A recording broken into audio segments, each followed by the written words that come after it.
these men are in love, but are they all willing to go where she wants this to go? Are they willing to take that last step? And maybe those previews show you it's not going to end well. She said yesterday who she thought was husband material. So now that you know all these guys and Tayshia knows, and you know Tayshia, in your opinion, who is husband material? I mean, look, I think you have to defer to Tayshia, but in my mind, I don't think you can go wrong. These guys, whether it's, Ivan Riley, Brendan, Zach, Ben, these are good dudes. These are really good guys. And I even told Tayshia towards the end, I said, you can't make a wrong decision. You just need to make the right decision for you. Who fits in your life? Where do you see your life going? And this is where it starts to align when you have those long conversations of kids. Do you want to get married? Where are we going to live? It's really splitting hairs at this point. No longer will she run into a situation where there's guys that are there for the wrong reasons. Now it's everybody's in love. Mm-hmm. Who fits? And right. Are they willing to go all the way? Is she going to get the proposal that she wants? That's the big question. You say that they're not, that some are all here for the right reasons, but some are still a little hesitant about maybe taking that next step. And we kind of see that in Brendan a little bit. Is Tayshia going to get her heart broken before she finally finds love at the end of this?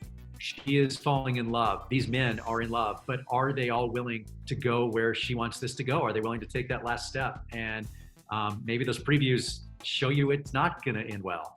Oh no, a cliffhanger. What I love about this season so much too is that I really feel that we are seeing a depth from these guys that we really haven't seen as much on previous seasons.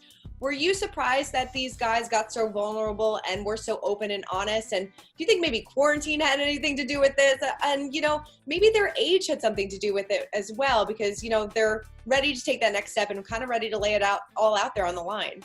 Christina, I think it's really just a sign of the times, right? Mm-hmm. I mean, we always encourage everybody to kind of bare their soul and talk about whatever they want to talk about. You can get as deep as you want. Yeah. I think it's just more accepted now. I think it's a sign of one thing that's come out of 2020, whether it's the pandemic, whether it's, socially what's happening in the change in this world. I think people are opening up, and this generation realizes we can talk about social injustices. We can talk about addiction. We can talk about mental health.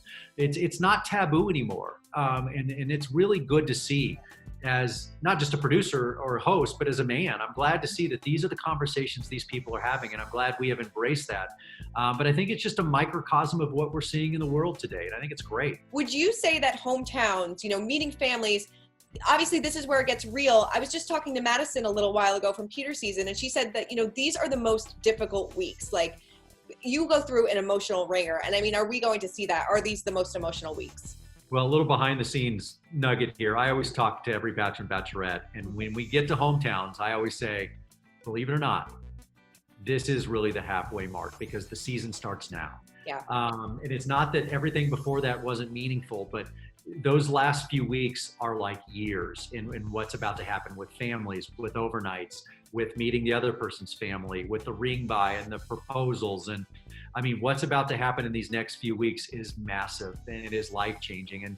And this one is very different even from prior seasons, because hometowns had to come to us because of the pandemic. We had to bring everybody in. So it's very different. And you had really a fish out of water sense of being for these poor people that were like, wait, what do you moms and dads are like, we didn't sign up for this. What's happening?